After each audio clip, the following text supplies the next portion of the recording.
साठी इथे मी अर्धा किलो ढेमसे घेतलेत।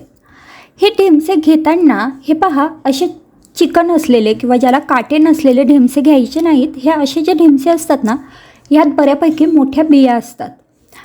तर आपल्याला ढेमसे घेताना असे थोडेसे मोठे जरी असले तरी चालेल किंवा छोटे छोटे, पण ज्याला असे भरपूर काटे असतील असे ढेमसे घ्यायचे।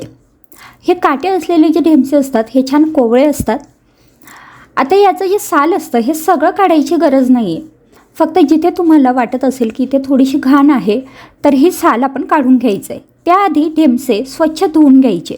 साधारण 15-20 मिनटं पाण्यात टाकून ठेवायचे, म्हणजे त्यावर काही माती वगैरे असेल ती निघून जाते। आणि त्यानंतर हे ढेमसे छान 2 पाण्याने धुवून घेतले की मग अगदी स्वच्छ पुसून घ्यायचे। हे ढेमसे स्वच्छ धुवून पुसून घेतलेत आणि त्यानंतर अशा प्रकारे चौकोनी फोडी मी याच्या करून घेतल्या आहेत। तुम्हाला हवं तर तुम्ही ढेमशांचं सालसुद्धा काढून घेऊ शकतात। त्यासोबतच इथे मी 7-8 लसणाच्या पाकळ्या घेतल्या आहेत। हे लसूण आपल्याला ठेचून वापरायचं आहे। आता एका कढईमध्ये 1 चमचा तेल गरम करून घेतलं। तेल तुम्हाला हवं तर जास्तसुद्धा वापरू शकतात। तेल चांगलं गरम झालं की त्यात आपल्याला जिरं टाकून घ्यायचं आहे। तर साधारण 1 मोठा चमचा भरेल एवढं मी इथे जिरं टाकून घेतलेलं आहे। जिरं चांगलं तडतडू द्यायचं। जिरं छान तडतडलं की लगेचच याच्यात लसणाच्या पाकळ्या ज्या आपण ठेचून घेतलेल्या होत्या त्या मी इथे टाकून घेतल्या आहेत। आता हा लसूण या तेलामध्ये एक अर्धा मिनटं फक्त परतून घ्यायचा आहे। हे पहा, लसूण छान परतून झालेला आहे। आता याच्यात काही मसाले टाकून घेऊ। तर सगळ्यात आधी थोडासा हिंग टाकून घेतला, त्यासोबतच अर्धा चमचा हळद टाकून घेतली, 1 ते 1.5 चमचा कांदा लसूण मसाला मी इथे टाकून घेतला आहे, 2 चमचे लाल तिखट टाकून घेतलेला आहे, त्यासोबतच अर्धा चमचा इथे मी गरम मसाला टाकून घेतला आहे। तुम्ही तुमच्या घरात अवेलेबल असेल तो कुठलाही मसाला वापरू शकतात, नाही टाकला तरीसुद्धा चालेल। आता तेलामध्ये हे थोडंसं परतून घेऊ। हे पहा, असं हे तेलात एकजीव केलं की लगेचच याच्यात आपण जे ढेमसे चिरून घेतलेले होते ते टाकून घ्यायचे। हे सगळे ढेमसे मी आता इथे तेलात टाकून घेतलेले आहेत। तेलामध्ये हे चांगले परतून घ्यायचे। तर भरलेल्या ढेमशांची सुद्धा भाजी आपल्या चॅनलवरती मी शेअर केलेली आहे। ती रेसिपी तुम्ही पाहिली नसेल तर नक्की पहा, लिंक तुम्हाला डिस्क्रिप्शन बॉक्समध्ये मिळून जाईल। तर आता हे पहा, हे ढेमसे आता तेलामध्ये चांगले परतून झालेले आहेत। तुम्ही बघू शकतायत सगळा मसाला आता या ढेमशांना छान लागलेला आहे। आता याच्यात आपल्याला डाळ टाकून घ्यायची आहे। तर इथे मी अर्धा किलो ढेमशांसाठी आपल्या घरातली जी मध्यम आकाराची वाटी असते ती पाऊण वाटी चणा डाळ घेतली। ही चणा डाळ 15 ते 20 मिनटं मी भिजवून घेतलेली आहे। तुमच्याकडे जर वेळ असेल तर तुम्ही 2 ताससुद्धा ही चणा डाळ भिजवून घेऊ शकतात। तर आता चणा डाळ टाकल्यानंतर हे सगळं पुन्हा एकजीव करायचं। साधारण मिनिटभर तरी हे आपल्याला छान परतून घ्यायचं आहे। मध्यम गॅसवरती छान परतून घेतल्यानंतर याच्यावरती झाकण ठेवायचं आणि हे आपल्याला 3-4 मिनटं मंद गॅसवरती थोडीशी याची वाफ काढून घ्यायची आहे। तर हे पहा, झाकण ठेवून मी इथे 2-3 मिनटं छान मंद गॅसवरती हे जे ढेमसे आहेत हे थोडेसे शिजवून घेतलेले आहेत। आता ह्याच्यात आपल्याला पाणी टाकून घ्यायचं आहे। तर आपल्याला किती रस्सा हवा आहे त्या अंदाजाने आपण इथे पाणी टाकू शकतो। तसंही ढेमसे पाणी टाकल्याशिवाय पटकन शिजत नाही। त्यात जर तुम्ही स्टीलच्या कढईत बनवत असाल तर तुम्हाला हमखास इथे पाणी वापरावं लागतं। जर ॲल्युमिनियमची किंवा नॉनस्टिक कढई असेल तर कदाचित पाणी न टाकल्याशिवाय सुद्धा हे शिजू शकतात। इथे मी थोडीशी रस्सा भाजी बनवते, त्यामुळे 2 ग्लास भरेल एवढं मी गरम पाणी याच्यात टाकून घेतलेलं आहे। तर हे ढेमसे शिजण्यासाठी सोबतच आपण डाळ टाकली तर ती डाळ शिजण्यासाठी हे पाणी पुरेसं होतं। जरी आपल्याला आता ही भाजी पातळ वाटत असली तरीसुद्धा थोड्या वेळाने ही छान घट्ट अशी तयार होते। चवीपुरता मीठ टाकून घेतलं आणि त्यानंतर हे सगळं चांगलं एकजीव करून घेतलं। हे पहा, अशा प्रकारे हे छान एकजीव झालेलं आहे। आता याच्यावर पुन्हा झाकण ठेवायचं आणि 5 ते 7 मिनटं मध्यम गॅसवरती आपल्याला ही भाजी शिजवून घ्यायची आहे। ही भाजी जर अगदीच तुम्हाला 2-3 मिनटात तयार करायची असेल तर तुम्ही कुकरमध्ये करू शकतात। कुकरमध्ये अगदी झटपट भाजी तयार होते। तर हे पहा, साधारण 5 मिनटानंतर मी हे झाकण उघडून बघितलं आता ढेमसे छान शिजलेले आहेत आणि डाळसुद्धा शिजली आहे. पुन्हा हे चांगले एकजीव करून घेते. आता हे एकजीव केल्यानंतर याच्यात आपल्याला शेंगदाण्याचा कूट टाकून घ्यायचा आहे. तर साधारण 3 ते 4 चमचे जो आपला पोहे खाण्याचा चमचा असतो ते मी 3 ते 4 चमचे शेंगदाण्याचा कूट इथे टाकून घेतला आहे. भाजलेल्या शेंगदाण्याचा कूट आहे. हा कूट टाकल्यानंतर पुन्हा हे छान एकजीव करून घ्यायचं आहे. आता ही भाजी जशी शिजत जाते आणि जशी थंड होत जाते तशी घट्ट होईल. त्यामुळे पाण्याचा अंदाज तुम्हाला किती ग्रेव्ही हवी आहे किंवा ही भाजी घट्ट हवी आहे त्या अंदाजाने घेऊ शकतात. हे पहा, आता हे सगळं मी एकजीव करून घेतलं. हे एकजीव केल्यानंतर पुन्हा झाकण ठेवायचं आणि आता अगदी मिनिटभर फक्त मंद गॅसवरती ही भाजी शिजू द्यायची.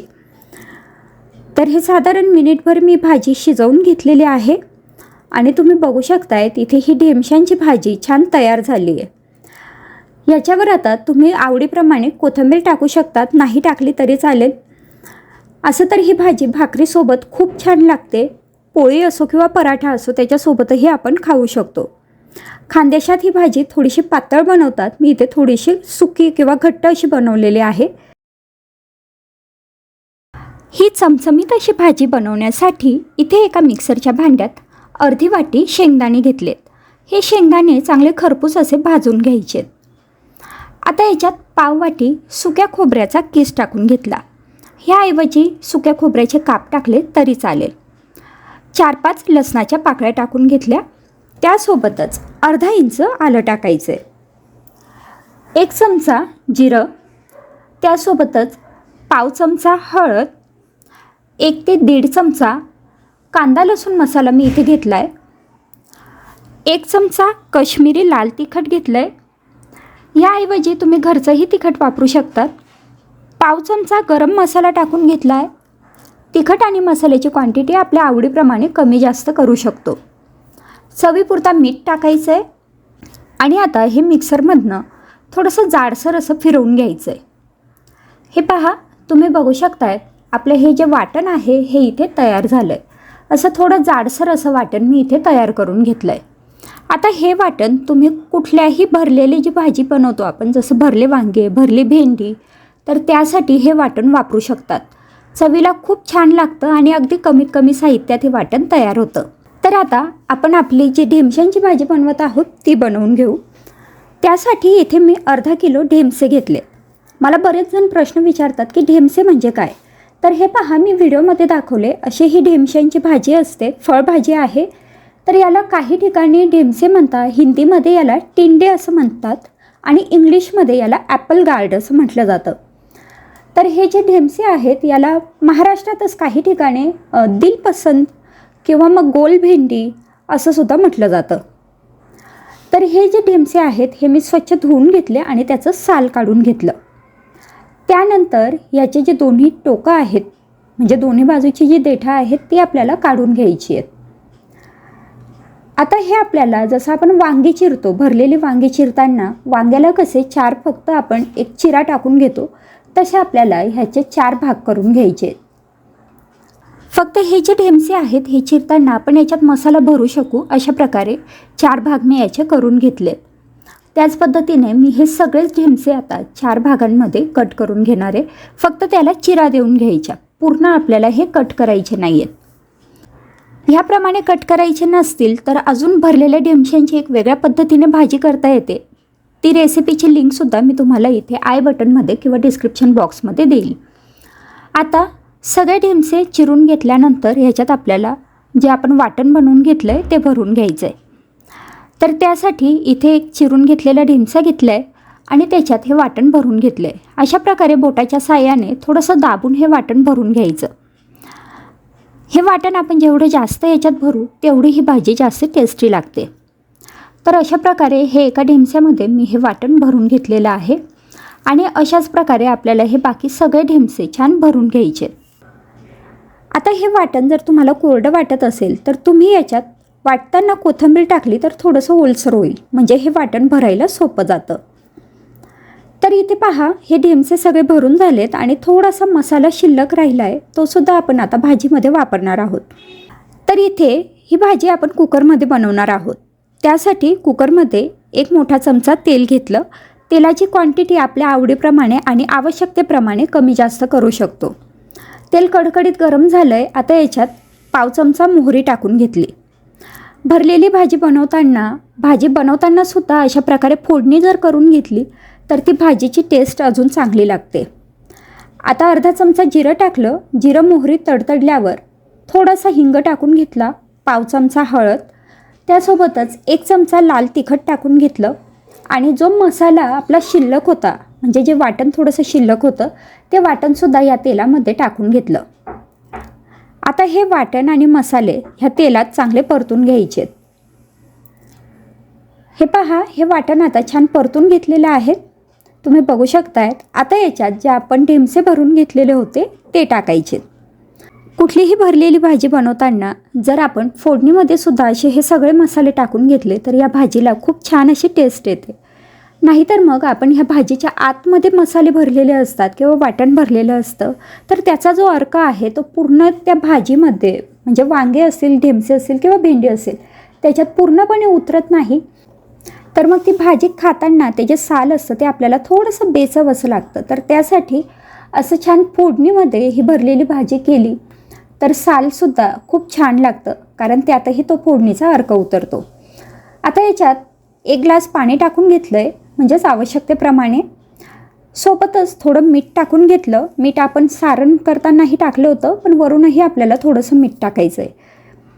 तर इथे आता हे थोडं मीठ टाकून घेतल्यानंतर हे चांगलं एकजीव करून घ्यायचं. अगदी हलक्या हाताने एकजीव करायचं. हे जे आपण मसाले किंवा हे जे वाटण भरलं आहे भाजीमध्ये ते बाहेर यायला नको, अशा पद्धतीने हे एकजीव करून घेतलं.